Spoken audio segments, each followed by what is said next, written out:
Everyone, નમસ્કાર. તમે standard 10 ની એક્ઝામ રિસેન્ટલી આપી છે, પાસ થઈ જ ગયા છો ને ઇમ્પ્રુવમેન્ટ એક્ઝામ શાયદ તમે આપવાના હશો, પણ ઓલમોસ્ટ ઘણા બધા સ્ટુડન્ટ્સે એ તો ડિસાઇડ કરી દીધું છે કે મારે 11-12 સાયન્સ નથી કરવું, પણ ડિપ્લોમા કરીને મારે એન્જિનિયર તો બનવું જ છે. જો હવે તમે ડિપ્લોમામાં જવા માંગો છો અને સ્ટાન્ડર્ડ 10 પછી કોલેજની ઇવન 12th વાળા સ્ટુડન્ટ્સ પર જ્યારે કોલેજમાં ડિસાઇડ કરે છે કે કઈ કોલેજ જવું, ઘરની નજીક જવું, દૂર જવું, પ્રાઇવેટ જવું, ગવર્મેન્ટમાં જવું, તો એ સ્ટુડન્ટ્સ જેટલા મોટા થઈને કન્ફ્યુઝ થતા હોય તો તમે તો જે સ્ટાન્ડર્ડ 10 જસ્ટ કમ્પ્લીટ કર્યું છે, તમે તો ઘણા બધા કન્ફ્યુઝ હશો. તો દોસ્તો ટેન્શન લેવાની જરૂર નથી. ડિપ્લોમાની આખી રજિસ્ટ્રેશન પ્રોસેસ જ્યાં સુધી તમારી ચોઇસ ફિલિંગ આવે છે, તમને કોલેજ મળી જાય છે, ત્યાં સુધી હું તમને ડિટેલ બધી જ ઇન્ફોર્મેશન આપવાની છું. તો ચલો શરૂ કરીએ છીએ આજના વિડીયોની. મારું નામ છે ભૂમિ પટેલ, તમારા બધાનું સ્વાગત છે. જોઈ શકો છો પ્રિયશ્રી જ્ઞાનપીઠ યુટ્યુબ ચેનલમાં. દોસ્તો આ વિડીયો બધાને શેર કરજો, બીકોઝ મે બી શાયદ જો તમે એન્જિનિયર વાળા છો અને આ પ્લેટફોર્મ પર છો તો મે બી શાયદ તમને આ વિડીયોની જરૂર ના હોય, પરંતુ તમારા રિલેટિવ્સ ઘણા બધા ક્યાંક ના ક્યાંક હોઈ શકે છે જે એમના બાળકો સ્ટાન્ડર્ડ 10 ની એક્ઝામ આપી હોય અને ડિપ્લોમામાં જવા ઈચ્છા હોય તો એમના માટે આ બેનિફિશિયલ વિડીયો હોઈ શકે છે. તો સૌથી પહેલા આપણે વાત કરવાના છીએ કે admission committee for the professional diploma courses. મેં તમને પહેલા જ કીધું છે કે જ્યારે આપણે ડિપ્લોમાની વાત કરીએ છીએ ત્યારે એસીપીસીમાં નથી જતા, આપણે જઈએ છીએ એસીપીડીસીમાં.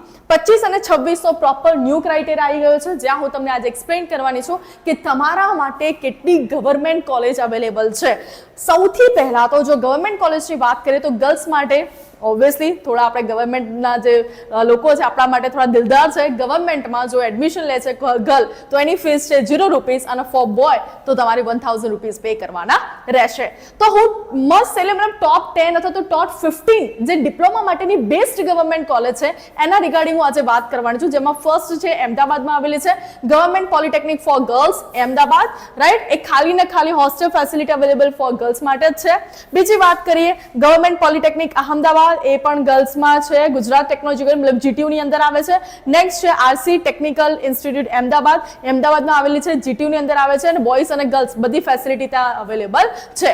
ઓકે, સાથે સાથે તમે બ્રાન્ચ પર જોઈ શકો છો કે agriculture, architecture, biomedical, civil engineering, computer engineering, electronics and communication engineering, IT મતલબ ઇન્ફોર્મેશન એન્ડ કમ્યુનિકેશન ટેકનોલોજી અને ઇન્ફોર્મેશન ટેકનોલોજી આઈટી મતલબ જે આપણે કહેવાય કે મેઇન બ્રાન્ચ છે એ બધી જ મેઇન બ્રાન્ચ તમને અહીંયા મળી રહેવાની છે. મને ખબર છે કે મોસ્ટલી ઘણા બધા લોકોના બે જ ઓપ્શન છે, કમ્પ્યુટર એન્જિનિયરિંગ અને આઈટી. થર્ડ ઓપ્શન તમે ઇન્ફોર્મેશન કમ્યુનિકેશન ટેકનોલોજી પણ કન્સિડર કરી શકો છો, બાકી બીજા બધા પણ સારા જ છે.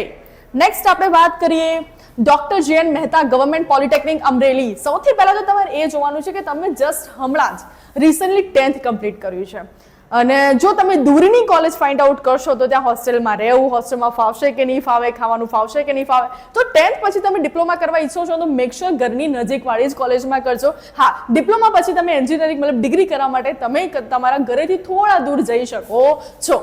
સો એ પણ જીટીયુના અંડરમાં આવે છે. ગર્લ્સ માટે હોસ્ટેલ ફેસિલિટી ત્યાં તમને મળી રહેવાની છે. નેક્સ્ટ છે ગવર્મેન્ટ પોલિટેકનિક પાલનપુરમાં આવેલી છે, જીટીયુના અંડરમાં છે. બોયઝ અને ગર્લ્સ બંને તમને હોસ્ટેલ ફેસિલિટી મળી રહેવાની છે.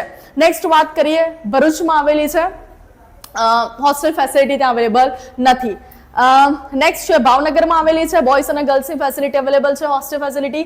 ગવર્મેન્ટ પોલિટેકનિક છે, જીટીયુ, બોયઝ અને ગર્લ્સ, મતલબ આ જે બધું લિસ્ટ છે એ ઓલમોસ્ટ ઘણી બધી છે. દાહોદ છે, ખેડા છે, જુનાગઢ છે, જામનગર છે, કચ્છ છે, મહેસાણા, મોરબી, નર્મદા, નવસારી, પંચમહાલ, પાટણ, પોરબંદર, રાજકોટ, સાબરકાંઠા, સુરત, સુરેન્દ્રનગર, તાપી, વલસાડ, આ બધી જ જે પ્લેસની વાત કરું તે બધા પ્લેસમાં તમને ગવર્મેન્ટ કોલેજ મળી રહેવાની છે.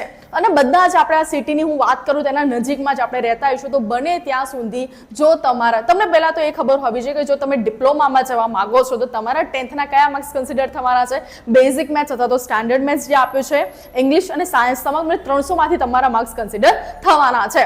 તો 300 માંથી જો તમારા 290 ઉપર અથવા તો 285 ઉપર માર્ક્સ છે તો ડેફિનેટલી ચાન્સીસ છે કે તમને કોઈ સારી એવી ગવર્મેન્ટ કોલેજમાં મળી જાય. ફર્સ્ટ એવો કરજો કે તમને ગવર્મેન્ટ કોલેજમાં મળે અને તમારું એજ્યુકેશન બેસ્ટ બને. તો આવી જ નવી અપડેટ માટે તમારે મારા ઇન્સ્ટાગ્રામને પણ ફોલો કરવાનું છે, હું એની પણ લિંક મૂકી દઈશ, અને મારા આપણા યુટ્યુબ પ્લેટફોર્મ જેમાં તમે વિડીયો જોઈ રહ્યા છો એને પણ સબસ્ક્રાઇબ કરી દેવાનું છે, કારણ કે આખી રજિસ્ટ્રેશન પ્રોસેસ હું તમને અહીંયા એક્સપ્લેન કરવાની છું. તો આવી જ નવી અપડેટ માટે વારે ઘડી આપણે મળતા રહીશું. Till then bye bye, take care.